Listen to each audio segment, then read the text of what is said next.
Iya. Jadi ini bukan kebetulan, saya percaya ini Tuhan punya rencana. Kalau saya boleh hadir di tempat ini, di tempatnya Ko Hendy ya. Ko Hendy saya tuh sebetulnya ya jarang sih berkunjung ke rumah orang. Jarang sekali. Ya. Tapi nggak tahu kenapa Tuhan tuh kemarin tuh kayak ngegerakin saya gitu. Roh Kudus. Kayak ngegerakin saya tuh. Tahu-tahu saya kepengen, kok ini saya boleh main nggak? Itu tuh nggak tahu tuh. Saya tuh jarang banget. Saya jarang sekali. Saya jarang. Tapi nggak tahu. Tapi saya percaya ini bukan kebetulan. Tapi memang rencana Tuhan. Memang Tuhan gerakin saya untuk saya ke tempat Ko Hendy untuk bisa sharing. Untuk bisa sharing ya. Tapi tentunya Ko Hendy-nya harus juga merespon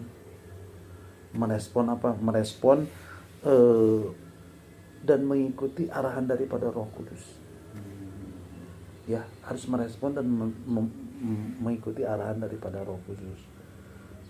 Nah, kayak ini kita mulai ya. Kayak ini mungkin kalau boleh saya pengen bawain satu pujian. Boleh? Ya. Pakai keyboard. Nggak usah pakai gitar aja, ada gitar. Gitar. Nanti saya. Gus, gitar Gus keluarkan. Gitar, pinjam gitar. Ya, Gitar. bagus. Mau pinjam gitar? Gitar yang hitam aja. Ini pemain bass ini. Ya nanti saya mau belajar sama Pak. Ya kita tuh bass gitar ada kok.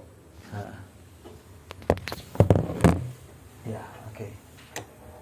Ya saya belajar dikit-dikit aja.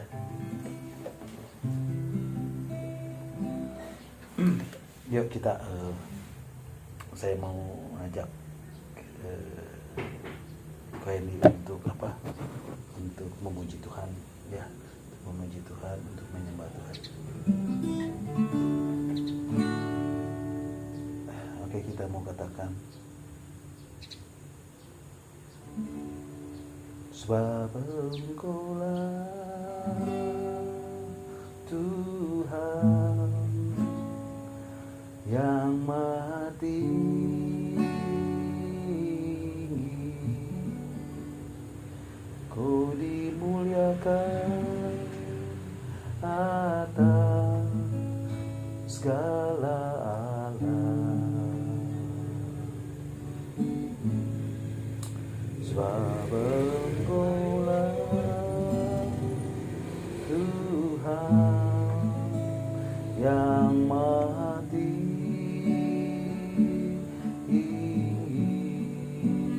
Kau dimuliakan atas segalanya.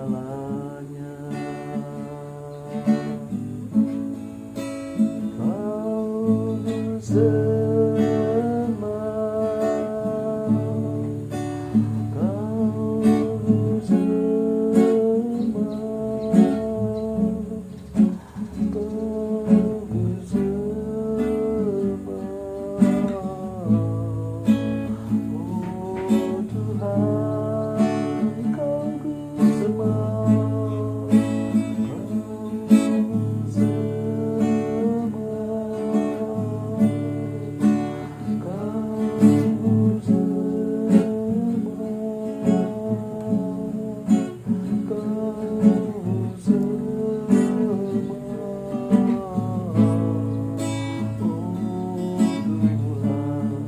katakan sekali lagi, sebab Engkaulah besar.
Bapa yang bertata di dalam kerajaan surga,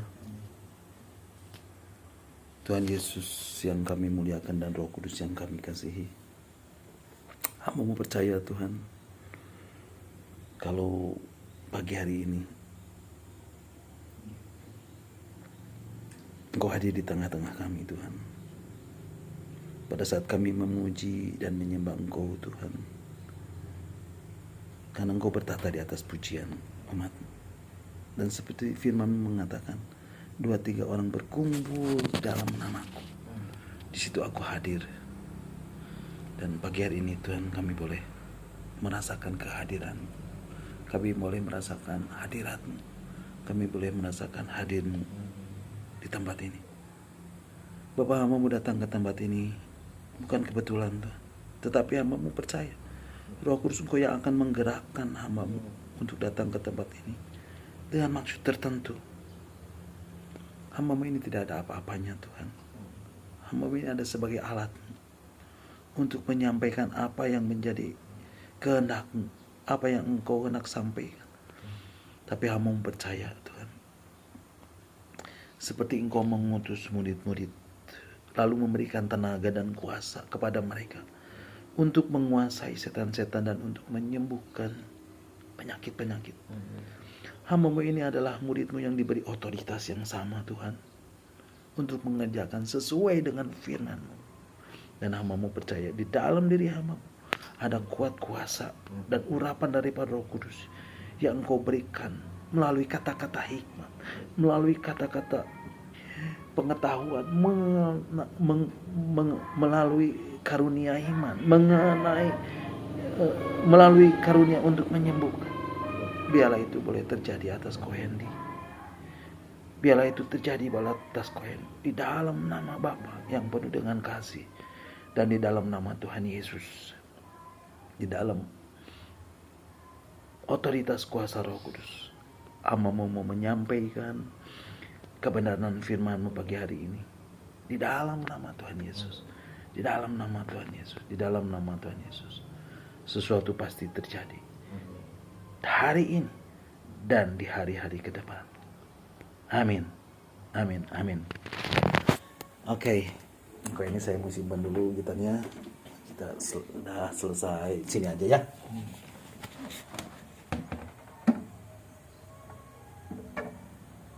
Ada kapal. Ya, jadi kok ini saya mau menyampaikan 4 hal. 4 poin ya, yang Tuhan taruh di hati saya untuk saya sampaikan kepada Kohendi ya. Dan saya ketika Kohendi nanti merespon dengan konsisten ya, dengan konsisten maka Kohendi akan mendapatkan apa yang Kohendi inginkan, yaitu kesembuhan khususnya pada kaki Kohendi.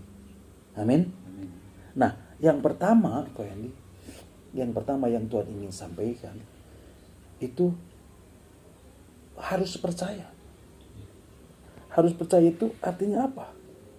Artinya memiliki iman. Memiliki iman. Ya. Firman Tuhan mengatakan di dalam Yohanes pasal 15 ayat 7. Ya, saya kutip aja ya. Jikalau kamu tinggal di dalam aku dan firmanku tinggal di dalam kamu, minta apa saja yang kamu kehendaki dan kamu akan menerimanya. Ini firman Tuhan. Tuhan katakan, jikalau kamu tinggal di dalam aku dan firmanku tinggal di dalam kamu, minta apa saja dan kamu akan menerimanya. Kau ini percaya firman Tuhan ini? Amin ya. Nah, kau ini boleh minta. Kau ini boleh minta kepada Tuhan. Dan percaya. Kau ini akan menerimanya. Amin. Nah, selanjutnya kau ini harus percaya kalau mukjizat itu masih terjadi. Masih ada. Mukjizat itu masih terjadi dan masih ada sampai sekarang ini. Mukjizatmu Tuhan tetap ada. Dan kesembuhan itu pasti terjadi. Kau ini percayakan mukjizat? Amin. Amin ya. Lalu kau ini, itu yang kedua. Usirlah segala pikiran. Lawan segala pikiran negatif yang mengatakan tidak mungkin. Lawan. Kadang-kadang dalam hati bilang, aduh gak mungkin aku sembuh. Tolak dalam nama Yesus. Katakan di dalam nama Yesus, enyah dari hadapanku pikiran-pikiran negatif yang mengatakan tidak mungkin sembuh. Tolak itu di dalam nama Yesus. Saya juga pernah katakan ginjal saya normal, walaupun dokter analisa yang kiri itu 17% lagi, tapi masih berfungsi. Puji Tuhan. Saya bilang enggak 17, udah normal. Katakan selalu normal. Tolak dalam nama Yesus. Batu ginjal juga enggak ada. Buang semua pikiran-pikiran negatif itu. Itu yang penting. Kadang-kadang suka ada ngomong, wah kamu nggak bisa nih gini. Enggak, saya bilang. Saya percaya saya punya Tuhan. Yes. Nah itu. Kemudian kau ini juga harus bebaskan pikiran. Pikiran ini penting karena segala sesuatu peperangannya dalam pikiran. Ya. Bebaskan pikiran dari semua masalah kesulitan hidup. Ya. Misalnya gini. Wah. Aku sakit ini. Pasti keluarin uang banyak. Bener? Buang semua pikiran-pikiran itu. Tantangan. Siapa nanti yang bisa biayai? Kalau aku udah gak punya apa-apa, paling aku cuman begini aja. Buang semua pikiran-pikiran itu. Yang membuat kau ini khawatir. Yang membuat kau ini cemas. Yang membuat kau ini gelisah. down. Semua intimidasi itu datangnya dari si iblis, dan buang semua itu. Buang semua pikiran-pikiran itu. Nah, itu yang pertama. Jadi harus percaya, harus memiliki iman, ya kan? Harus percaya mukjizat itu masih ada, harus bebaskan pikiran, kemudian percaya kalau Tuhan sanggup menyembuhkan. Nah, kayak ini saya mau sampaikan satu firman, satu kisah ya di dalam firman Tuhan.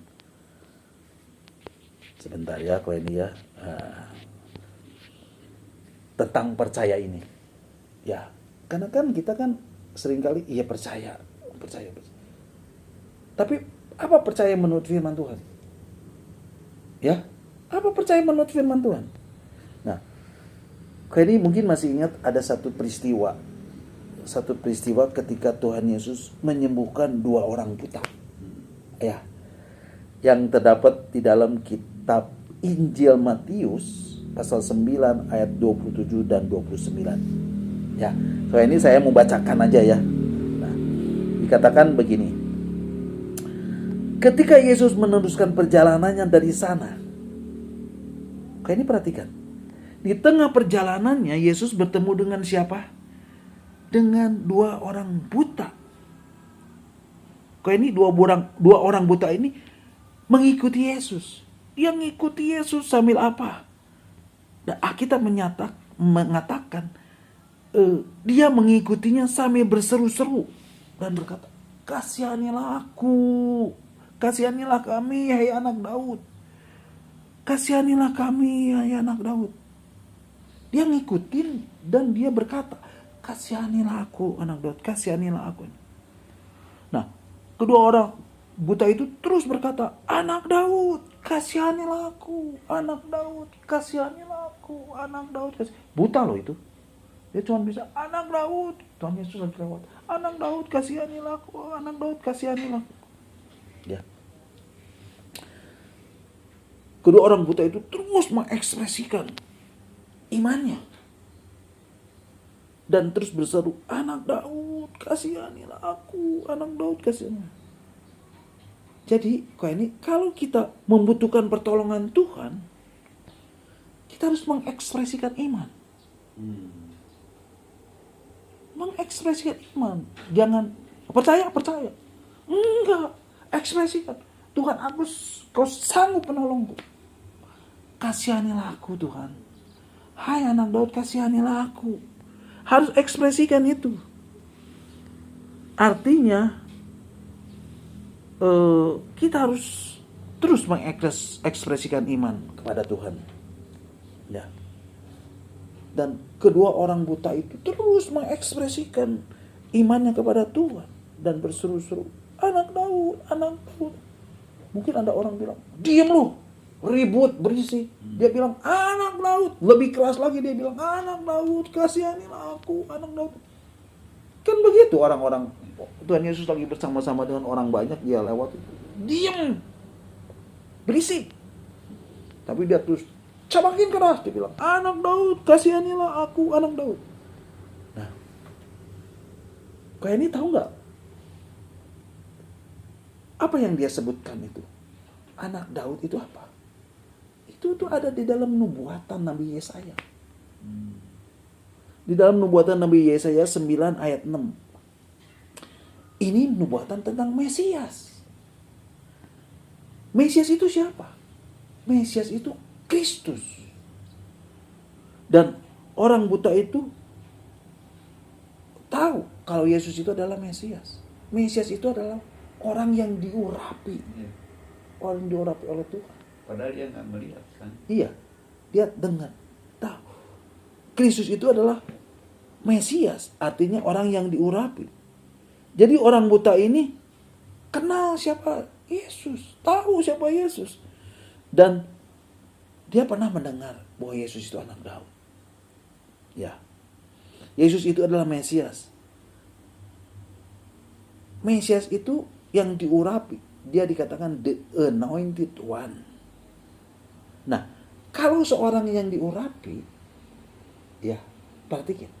Tuhan Yesus diurapi. Kalau sang roh, dia pasti punya kuasa.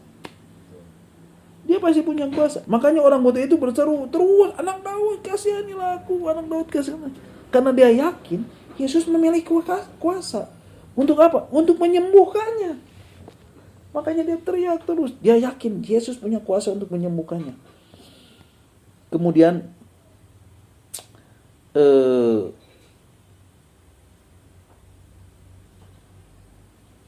apakah Yesus menyembuhkan pada saat dia berteriak, anak Daud kasihanilah aku? Tidak. Yesus tuh nggak nyembuhin. Heran kan? Dia udah minta tolong disembuhin, enggak. Mujizatnya itu. Enggak disembuhkan orang itu, enggak. Kemudian Yesus mendatangi orang itu sembuh, enggak. Yesus itu tidak menghiraukan bahkan. Yesus itu enggak langsung menyembuhkan. Tetapi Yesus malah masuk ke rumah, sebuah rumah. Yesus masuk ke sebuah rumah. Kemudian orang buta itu terus ngikutin. Tapi mana mungkin orang bisa ngikutin? Pasti ada yang pegangin. Ya, kayak saya mungkin, kok ini mau ke situ. Ayo, aku pegangin, kok ini jalan ke sana. Pasti orang buta itu ada yang megangin. Ya. Betul nggak? Seperti saya nih. Kok ini kita datang sama Yesus. Yesus di situ. Aduh, aku nggak bisa itu. Aduh, aku pegang. Kita datang. Orang buta ini juga sama. Dipegangin, dibawa. Sekarang saya datang kepada kue ini. Saya mau pegang kue ini untuk datang kepada Yesus. Saya ini alat. Saya ini cuma alat aja. Jadi kue ini itu dibawa. Orang buta ini dibawa ngikut Yesus ke sebuah rumah. Nah, kenapa Yesus tidak langsung menyembuhkan pada waktu itu? Kan jadi pertanyaan. Kenapa Yesus menunda dan tidak menyembuhkannya? Karena Yesus mau kedua orang buta ini mengekspresikan iman. Mengekspresikan imannya. Dan Alkitab katakan, Yesus berkata setelah dia dibawa ke dalam rumah. Dia nggak sembuhkan. Dan Yesus berkata, percayakah kamu bahwa aku dapat melakukannya? Yesus tanya, percaya nggak kamu? Aku dapat melakukannya. Tuhan bertanya kepada orang buta itu, percaya nggak kamu? Aku dapat melakukannya. Jadi Tuhan itu menunggu orang buta itu mengekspresikan apa? Mengekspresikan imannya. Bahwa Tuhan Yesus itu mampu menyembuhkan dan mampu melakukan mukjizat atas dirinya. Mampu menyembuhkan penyakitnya dan mampu mencerikan matanya. Yang buta. Tuhan mau supaya orang buta itu percaya dan mengekspresikan imannya bahwa Tuhan berkuasa mencelikan matanya. Dan orang buta itu berkata apa? Orang buta itu. Mereka menjawabnya, ya Tuhan, aku percaya. Nah, kedua orang buta itu tidak lagi berkata anak Daud. Tetapi dia berkata, ya Tuhan, kami percaya. Kami percaya bahwa Engkau berkuasa menyembuhkan penyakit kami. Kami percaya bahwa Tuhan berkuasa mencelikan mata kami. Nah, kemudian di ayat berikutnya dikatakan, lalu Yesus menjamah mata mereka dan sambil berkata, jadilah padamu menurut imanmu. Oke? Nah, apakah kedua orang buta itu dapat melihat? Nah, kemudian Alkitab mengatakan di ayat yang ke-30 itu, maka meleklah mata mereka. Mukjizat pun terjadi. Atas apa? Atas mereka. Haleluya. Nah, kayak ini sering kita di dalam menjalani hidup ini, selama kita masih ada di dunia ini, ya, kita tidak tahu apa yang harus kita perbuat. Sama seperti orang buta. Ya, mungkin kita tidak merasakan mukjizat Tuhan di dalam kehidupan kita. Kita tidak bisa melihat kuasa Tuhan di dalam kehidupan kita. Kita nggak lihat pertolongan Tuhan. Kita tidak bisa melihat, bisa melihat mukjizat Tuhan di dalam hidup kita. Mungkin kita tidak bisa melihatnya. Ya. Tapi kok ini dengar baik-baik. Sekalipun kita tidak bisa melihat mukjizat Tuhan, Tuhan itu tetap berkuasa atas hidup kita. Dia bisa lihat kita dan dia bisa melihat kebutuhan kita. Dia tahu kebutuhan kita, dia bisa mendengar jeritan hati kita. Dan Tuhan itu sudah sediakan kebutuhan-kebutuhan kita. Tuhan itu mau menyatakan kasihnya kepada kita. Jadi kayak ini ekspresikan iman kita kepada Tuhan lewat perkataan kita. Ya. Kemudian di dalam surat 2 Korintus dikatakan, namun karena kami memiliki roh iman yang sama, seperti ada tertulis, aku percaya, sebab itu aku berkata-kata, maka kami juga percaya, dan sebab itu kami juga berkata-kata. Jadi harus dikatakan. Jadi kita harus ekspresikan. Jangan di dalam hati. Jangan di dalam hati, ekspresikan. Nah, ketika kita mengekspresikan iman kita, maka apa yang akan terjadi? Ketika kita mengekspresikan, mendeklarasikan iman kita. Yesus, aku percaya Kau akan menyembuhkanku. Maka urapan Tuhan itu akan bekerja. Urapan Tuhan itu bekerja di dalam hidup kita. Ya. Jadi, kata saya percaya itu kita ucapkan. Dan kita ekspresikan. Lewat apa? Lewat kata-kata kita. Lewat kata-kata pernyataan kita kepada Tuhan. Lewat kata-kata iman kita. Seperti orang buta tadi. Kasihanilah aku Tuhan. Kasihanilah aku, anak Daud. Ya Tuhan, kami percaya Engkau berkuasa dan sanggup menyembuhkan segala penyakit saya. Katakan itu. Katakan itu. Katakan itu. Setiap saat kau mau. Katakan itu. Tuhan, aku mau. Aku mau terjadi kesembuhan. Aku mau minta Tuhan berikan kekuatan pada kakiku supaya kakiku bisa normal kembali. Katakan itu, Tuhan, katakan, aku percaya Tuhan, kuasa-Mu masih ada, mujizat-Mu masih ada, dan itu boleh terjadi di dalam diriku ini. Nah, itu satu kisah, ya. Ada kisah lagi yang lain. Saya mau sampaikan lagi nih, ya. Nah, satu kali Yesus sedang mau pergi ke rumah seseorang untuk dia diminta untuk datang dan menyembuhkan anaknya yang sakit. Nah, tetapi di tengah perjalanan, di situ ada seorang perempuan yang sudah 12 tahun menderita sakit pendarahan. Kok ini kan tahu kan cerita ini? Iya. Ya. Kemudian dia telah berulang kali diobati oleh berbagai tabib. Ya.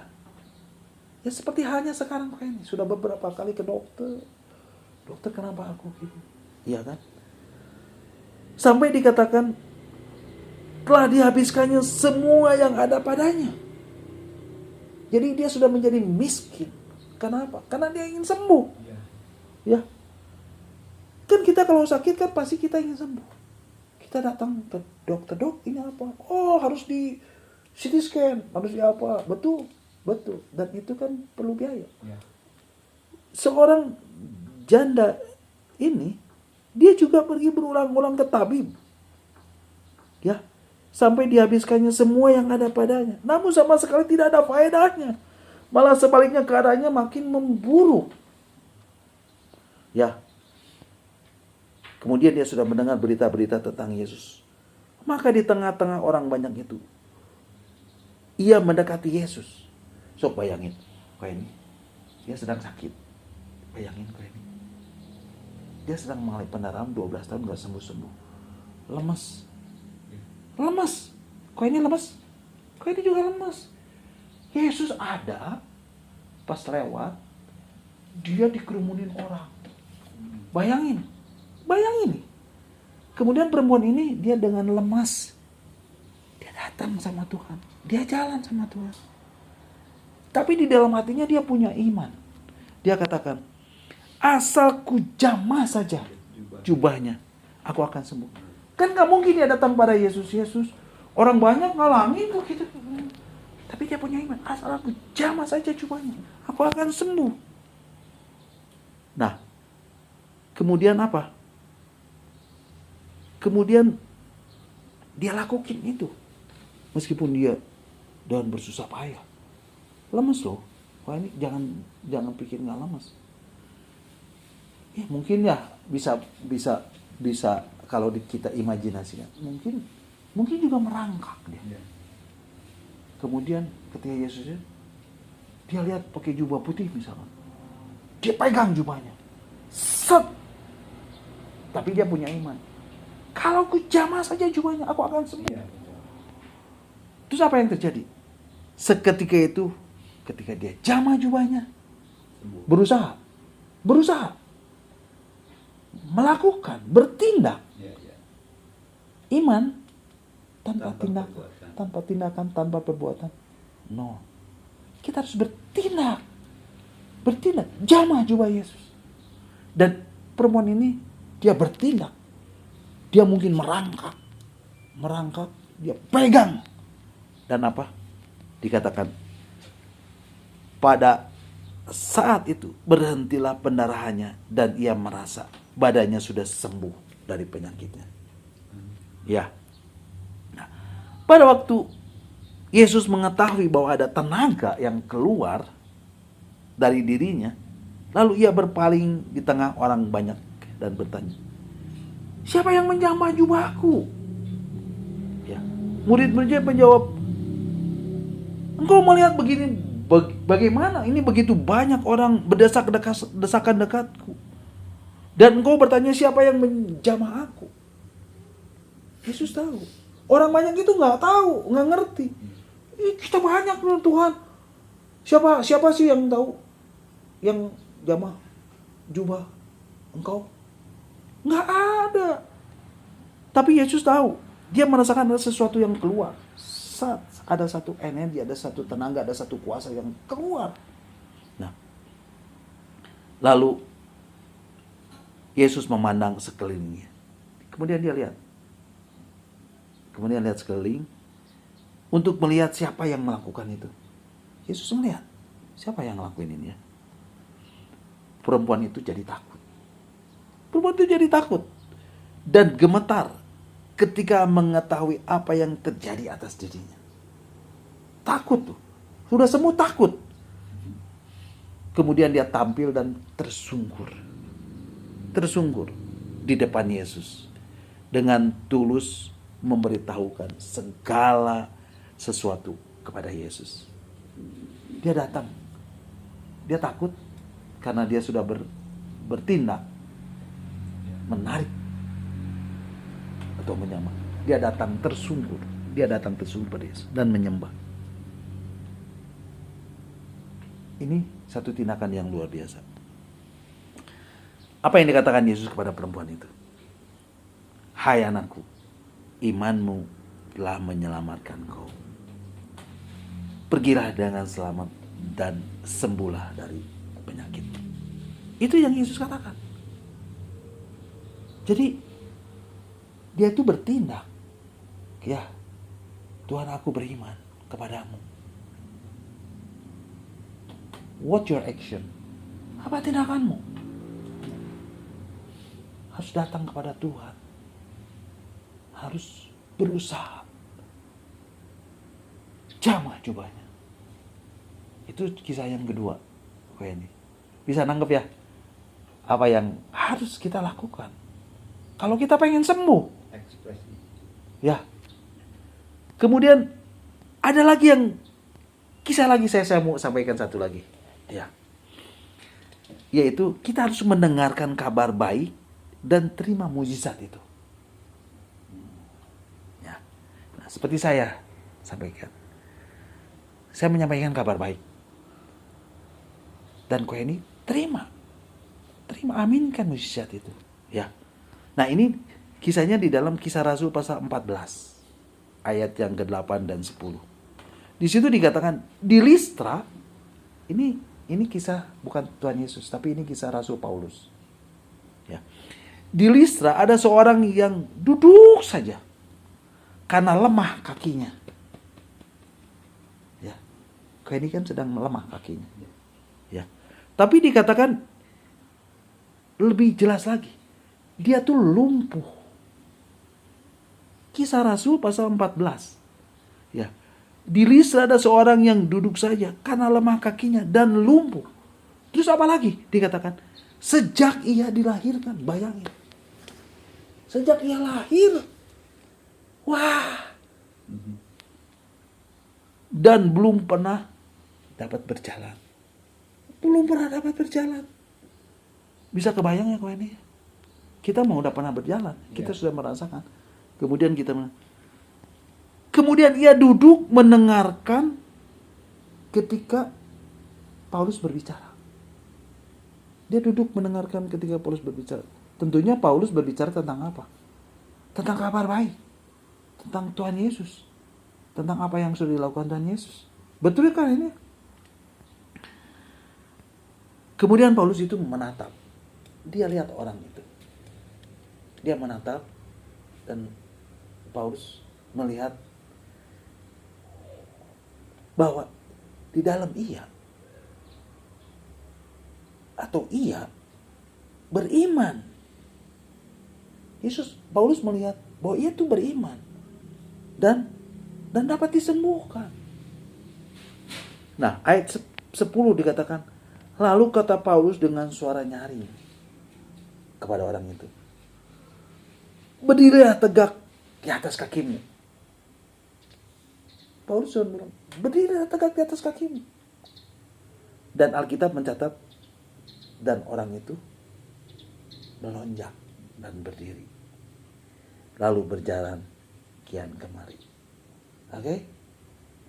Jadi ketika kita dengarkan kabar baik bahwa Yesus itu mampu menyembuhkan. Ya, ada mukjizat yang masih terjadi sampai sekarang ini. Maka akan ketika kita punya iman, ya, maka kesembuhan itu juga akan terjadi. Ya. Jadi itu tiga cerita firman Tuhan, ada banyak ya yang yang Tuhan tulis di dalam Alkitab tentang mukjizat, tentang kesembuhan. Nah, kayak ini buat manusia, ya, buat kita, orang yang lumpuh sejak lahir adalah sebuah kemustahilan. Ya. Mustahil untuk sembuh. Tapi buat Tuhan tidak ada yang mustahil. Ya. Bagaimana orang lumpuh yang sejak lahir itu menerima kesembuhan? Bagaimana? Ia duduk dan mendengarkan ketika Paulus berbicara. Jadi, ya bukan saya seperti Paulus ya. Saya datang ke tempat ini, kok ini mendengarkan apa yang saya sampaikan. Ya. Kata mendengar di sini adalah satu tindakan yang dilakukan terus-menerus. Jadi, kok ini ketika mungkin nanti saya sudah pulang, kok ini bisa mendengarkan apa? Mendengar firman Tuhan, mendengarkan kabar baik, dan itu terus-menerus mendengarkan itu.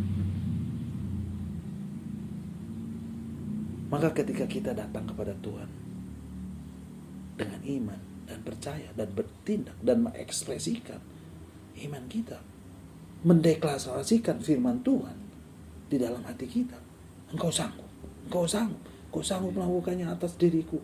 Sembuh di dalam nama Tuhan Yesus. Sembuh di dalam nama Tuhan Yesus. Maka apa yang terjadi? Saya yakin kesembuhan itu terjadi. Ya. Jadi kita harus terus menerus apa? Mendengarkan kabar baik tentang keselamatan, tentang mukjizat yang disampaikan oleh orang-orang yang sudah Tuhan percayakan. Ya. Nah, ketika saya nyampaikan beberapa kisah firman Tuhan ini kepada kau ini, bangunlah rasa percaya diri, bangunlah iman kepada Tuhan bahwa mukjizat itu masih tetap ada sampai saat ini. Ya, nah itu cerita tentang kesembuhan. Itu poin yang pertama. Jadi kita harus percaya. Nah, saya sekarang mau masuk ke poin yang kedua. Poin ini ya. Sebentar ya.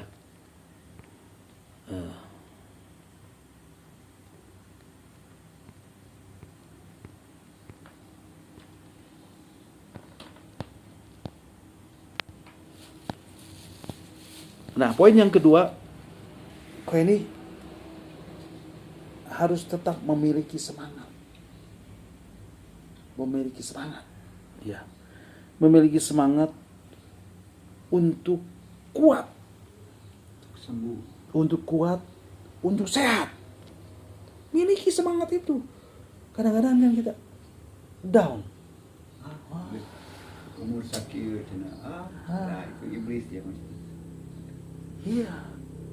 Makanya saya kemarin beranikan begitu Pak Hadi kesini, saya mau WL, ya udah, sok saya mau lah. Gimana kesananya? Gampang kek, digotong-gotong. Ya udah, saya juga jadi semangat. Jadi yang kedua itu tetap memiliki semangat. Ya. Kau ini harus memiliki semangat dan ini penting. Dan ini kau ini harus minta kekuatan daripada Roh Kudus. Ya. Setiap hari. Dan minta arahan daripada Roh Kudus. Nah, kau ini Roh Kudus itu adalah janji Bapa. Ya. Ketika Tuhan Yesus mau naik ke surga, dia menyuruh murid-muridnya untuk tinggal di Yerusalem. Ya. Untuk menantikan janji Bapa. Nah, janji Bapa yang pertama, berkat dari Bapa yang pertama adalah keselamatan. Ya. Yesus mati di kayu salib menebus dosa kita dan kita diselamatkan dan kita memiliki hidup yang kekal. Itu berkat yang pertama.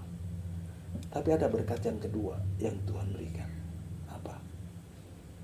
Dia berikan Roh Kudusnya. Roh Kudus itu dimeterai di dalam diri Bapak Ibu, diri Kohendi. Ketika apa? Ketika percaya kepada Tuhan. Jadi Kohendi ketika Kohendi percaya kepada Tuhan Yesus sebagai juru selamat, kira-kira udah berapa tahun sekarang? Umur berapa ya? Ya sejak dibaptis aja. Ya, kira-kira berapa tahun? 10 tahun, 20 tahun? 30 tahun? 40 tahun? 40 tahun. Tahu nggak kalau Roh Kudus dimeterai di dalam hati Kohendi? Nggak tahu. Nggak tahu. Nah itu ya. Roh Kudus itu ketika percaya, dia dimeterai, diam di dalam hati Kohendi. Cuman yang saya rasakan adanya Roh Kudus gimana? Ini perumpamaan ya. Kalau pas dalam mimpi atau apa, nggak manggil Allah lain, langsung nama Yesus. Dalam nama Yesus. Nah berarti kan di hati kita Roh Kudus sudah ada. Yes. Cuman saya kan nggak tahu. Nah, ya ini menarik. Jadi Roh Kudus itu ketika Kohendi menerima Yesus sebagai juru selamat, itu Roh Kudus itu sudah dimaterai di dalam Segel. dimaterai, disegel di dalam hati. Ada. Cuman kadang-kadang kita tidak tahu. Nah betul. Ya. Nah hari ini kan tahu kan? Dimaterai. Jadi kadang-kadang Roh Kudus itu ada di dalam hati kita. Kita kesampingkan. Ya kan? Kita kesampingkan. Seolah-olah nggak ada. Kalau di rumah menita lola di pojok lah, paling pojok lah. Ini kalau barang yang taruh di paling pojok berarti tidak terlalu penting. Iya. Ya kan? Seolah-olah ditaruh di pojok. Pada Roh Kudus itu Tuhan sudah simpan, sudah Tuhan taruh di dalam hati kita, di materi dalam hati sejak menerima Yesus sebagai juru selamat. Dan Roh Kudus itu apa? Roh Kudus itu yang membawa kuasa. Roh Kudus itu yang membawa kuasa. Nah, di dalam surat 1 Korintus pasal 12 ayat 1 sampai 11 dan surat 1 Korintus pasal 14 ayat 1 dan 2 itu ada terdapat banyak karunia-karunia Roh Kudus. Jadi ketika Roh Kudus taruh di dalam hati kita, kita tuh rindu nggak, haus nggak untuk dipenuhi oleh Roh Kudus. Ya, seperti Koeni nggak tahu, nggak ngerti, berarti kan boro-boro rindu, tahu juga enggak.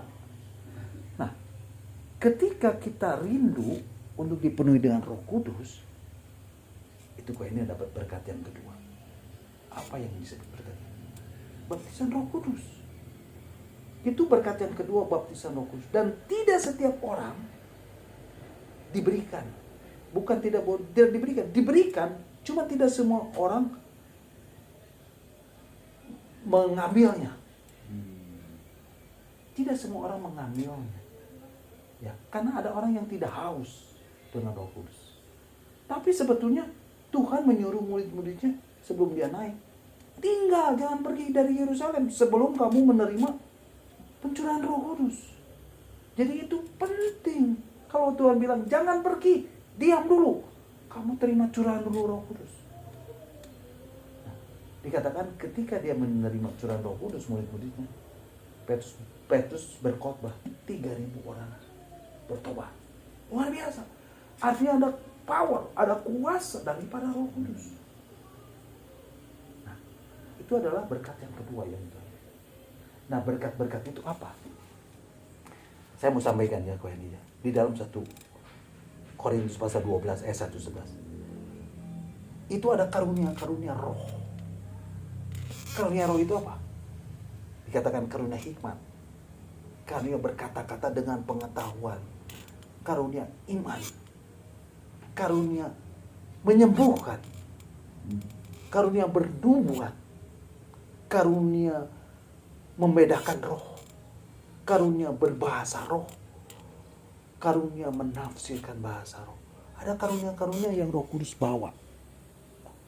Jadi Roh Kudus itu dalam diri kita itu dia membawa karunia-karunia roh di dalam diri kita. Cuman kita tidak bisa mengaktifkannya. Ya. Nah, Koeni, saya kesini bukan seperti orang yang orang bilang mungkin orang yang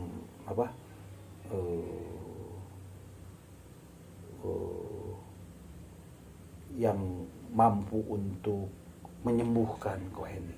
Ya. Karena kalau saya datang ke sini kemudian saya doakan Koeni dan kemudian Koeni bisa jalan, nanti semua orang akan viral. Iya. Nah, oh, Pak Stefanus bisa nyembuhin orang. Bukan. Saya tuh bukan seperti itu. Bukan seperti itu. Nanti viral, nanti banyak orang datang ke saya. Bukan. Saya itu cuma alat yang kecil di mata Tuhan. Saya bilang itu alat yang kecil di mata Tuhan. Tetapi ya, saya percaya akan kuasa Roh Kudus. Akan karunia Roh Kudus yang sudah tadi saya katakan. Di antaranya apa? Ada kata-kata hikmat. Kemudian ada apa? Ada kata-kata pengetahuan. Ada karunia iman. Ada karunia menyembuhkan. Nah, saya tuh tangkap Roh Kudus kok ada di dalam hidupku. Dan saya hari ini mau mempraktekkan dan mempergunakan kuasa Roh Kudus itu dengan kuasa hikmat. Ya. Kalau engkau saat ini tidak memberikan kuasa kesembuhan, aku berikan kuasa hikmat. Untuk apa? Untuk saya menyampaikan sesuatu. Jadi saya datang ke sini, kemudian nanti saya doain Koeni bisa jalan. Enggak. saya nggak seperti itu. Ya, saya nggak seperti itu. Dan saya nggak mau mencuri kemuliaan Tuhan. Tapi saya mau apa yang Roh Kudus taruh dalam itu, yaitu kata-kata hikmat. Kata-kata hikmat. Seperti yang saya sampaikan. Kalian harus percaya, kalian harus memiliki semangat. Ya. Jadi saya datang ke sini bukan sebagai orang yang luar biasa bisa menyembuhkan, enggak ya.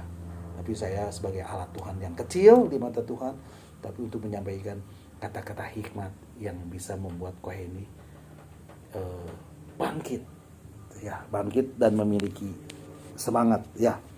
Itu poin yang ketiga. Nah,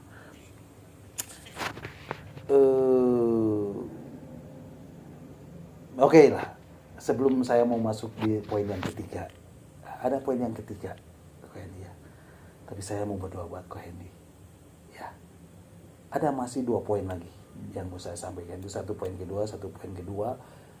Poin pertama, poin kedua, dan sebelum saya masuk ke poin yang ketiga, saya mau berdoa untuk kau ini pagi hari ini.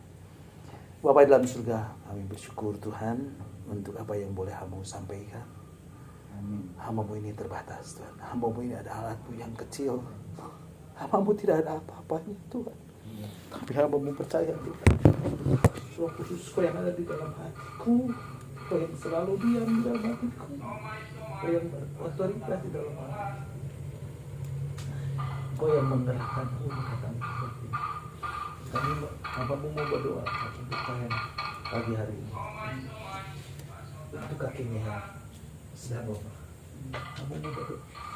Hamba mau pagi tangan di dalam nama Tuhan Yesus. Biarlah kuasa Tuhan mengalir saat ini juga. Hamba mau percaya Tuhan, kuasa-Mu itu sempurna. Biar darah Yesus, biru-biru Yesus yang tercurah di kayu salib itu boleh menyembuhkan kaki kau sehingga kau yang dapat berjalan dengan normal Tuhan, dengan baik. Kami percaya Tuhan, hanya darah, hanya kuasa-Mu, karena Kau Allah Tuhan Yesus yang berkuasa. Engkau yang selalu menyembuhkan. Kami percaya Roh Kudus, urapan Roh Kudus, kuat kuasa Roh Kudus mengalir saat ini, mengalir di mana kaki, mengalir, dan biarlah kesembuhan terjadi. Biarlah kesembuhan terjadi di dalam nama Yesus, di dalam nama Yesus. Kami menolak setiap roh-roh bukan berasal dari Engkau yang membuat pikiran, yang mengatakan tidak mungkin, kami menolak di dalam nama Tuhan Yesusnya. Biarlah Kau taruh iman yang besar untuk selalu berharap kepada-Mu. Biarlah iman itulah yang akan menyembuhkan kau ini. Kami percaya Tuhan, karena iman tanpa perbuatan tidak ada artinya. Dan pagi hari ini Tuhan, firman-Mu sudah menguatkan kau ini. Kami percaya Tuhan, kesembuhan terjadi, kesembuhan terjadi di dalam nama Tuhan Yesus, di dalam nama Tuhan Yesus, di dalam nama Tuhan Yesus. Roh Kudus Kau mengalir, Roh Kudus Kau mengalir, aliri seluruh tubuh, aliri seluruh tubuh. Biarlah peredaran darahnya Kau lancarkan di dalam nama Tuhan Yesus. Terima kesembuhan, terima kesembuhan, terima kesembuhan. Mujizat terjadi hari ini, mujizat terjadi pagi hari ini, di dalam nama Tuhan Yesus, dalam nama Tuhan Yesus. Terima, terima, terima, terima, terima, terima, Roh Kudus, terima, terima, Roh Kudus, alirkan, alirkan kuasa, alirkan kuasa, alirkan kuasa di Tuhan saat ini, pagi hari ini Tuhan. Kami percaya Tuhan, ini anakmu yang Kau kasih, ini anakmu yang sangat Kau sayang, karena dia juga adalah keturunan daripada Abraham. Kami percaya Tuhan, kuasa-Mu mujizat terjadi di dalam kehidupan. Terima kasih Tuhan, terima kasih Tuhan, terima kasih Tuhan. Kami boleh menerima mujizat kesembuhan. Amin. Dalam nama Tuhan Yesus, dalam nama Tuhan Yesus, dalam nama Tuhan Yesus. Amin. Oke. Ya.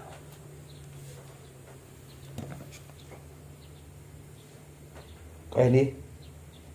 Saya juga tadi malam pagi saya percaya di dalam tubuh saya kan ada saraf kejepit di leher, di pinggang menurut analisa. Tapi saya percaya semua dikerjakan oleh Roh Kudus. Darah Yesus yang mengalir. Yang kejepit-kejepit mungkin dokter apa harus jalan operasi. Tapi darah Yesus sangat simpel. Pasti saya percaya dia yang kejepit-kejepit dipancarkan. Amin. Nah, kok ini? Karena kaki itu katanya menurut yang dokter ya dari sarafnya yang kejepit. Oke, udah saya bilang sudah dipulihkan. Amin. Yes. Kok ini? Saya sudah berdoa. Betul? Saya tidak seperti Tuhan Yesus. Ya. Saat menjamah, kemudian kok ini semua. Itu saya juga tidak seperti Paulus. Ya. Ya. Kemudian dia lihat iman, kemudian mendoakan dan sembuh. Saya ini sebagai alat yang kecil yang ada Tuhan. Ya. Tapi saya percaya kesembuhan itu akan terjadi. Amin. Ya. Dari hari ke hari, dari hari ke hari, dari hari ke hari, Tuhan akan terus pulihkan. Tuhan akan terus pulihkan. Tuhan akan terus pulihkan. Ya. Mungkin tidak instan. Ya. Kalau instan, dunia akan kekal. Stefanus, seorang nabi Tuhan yang bisa langsung menyembuhkan secara instan. Dunia akan kekal. Tapi saya itu alat yang kecil yang ada betul. Saya itu nggak ada apa-apanya. Tapi kuasa Roh Kudus akan melingkup, akan menutupi diri Koheni dan akan terus mengalir di dalam diri Koheni. Ya, nah itu poin yang satu dan kedua. Nah sekarang poin yang ketiga, Koheni, ya.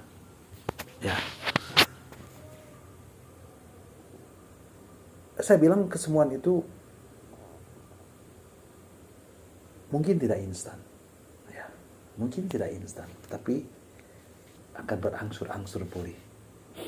Dan itu, Koheni, tentunya perlu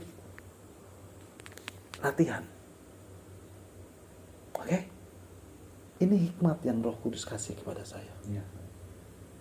Saya nggak bisa menyembuhkan seperti Tuhan Yesus, saya tidak bisa menyembuhkan pada Roh Kudus. Tapi Roh Kudus kasih hikmat kepada saya. Kenapa? Ketika kita mendoakan dan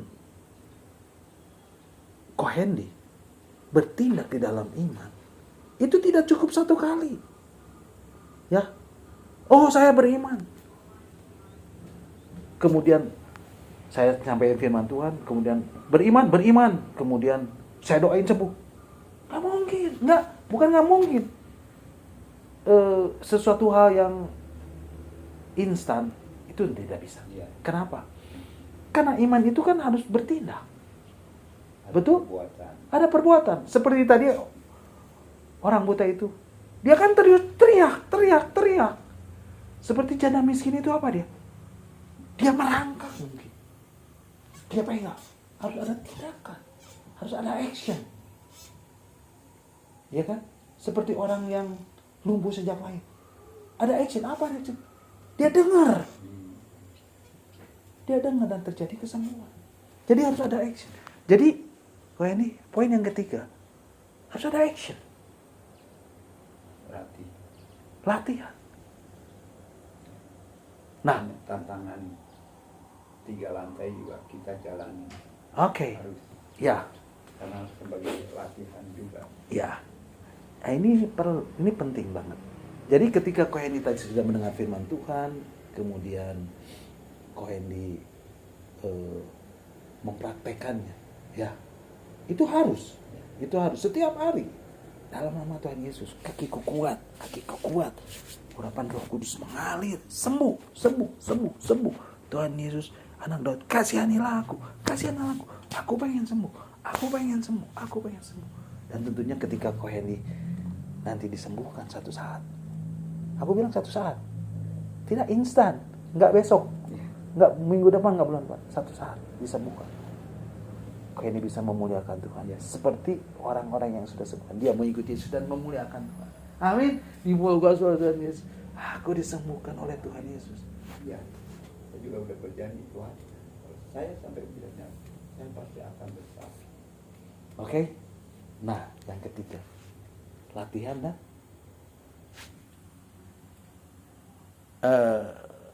harus perlu latihan. Latihannya apa? Nah, kan nanya latihannya apa? Pak Stefanus tanya. Latihannya adalah stretching and sport. Aku kakiku nggak bisa suruh sport. Kemarin saya kan baru beli ini. Begitu dipasang, mana bisa angkat gitu Pak. Nah, dan itu perlu latihan. Oke? Udah. Ko Hendy boleh nggak saya praktekin? Oke. Ko Hendy, saya kan kemarin tanya, Ko Hendy punya karpet nggak? Ada karpetnya. Oke, ada. Punya ruangan kosong nggak? Ruang kosong cuma segini aja nih. Atau ada kamar kecil yang bisa buat gelar karpet?